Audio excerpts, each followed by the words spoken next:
So, tell me, where are you in 24 hours?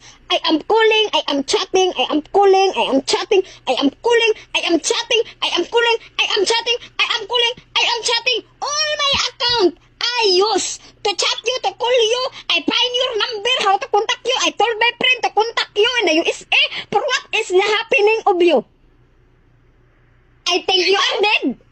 I think you are dead. You are 15 hours active. Your cell phone is ringing. Your cell phone is ringing. I keep calling. I keep chatting. But no answer, no reply. I thought you are dead.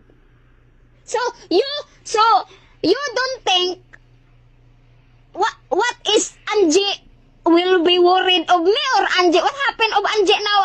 I don't have update her. Did that across to your mind that Angie will be worried? Where are me now? Where is me now? What I am doing? Did that across to your mind? No, it didn't. It didn't. Oh, You didn't. the worried Tom cannot pay money Tom. Of you, I am worried. I think you are dead.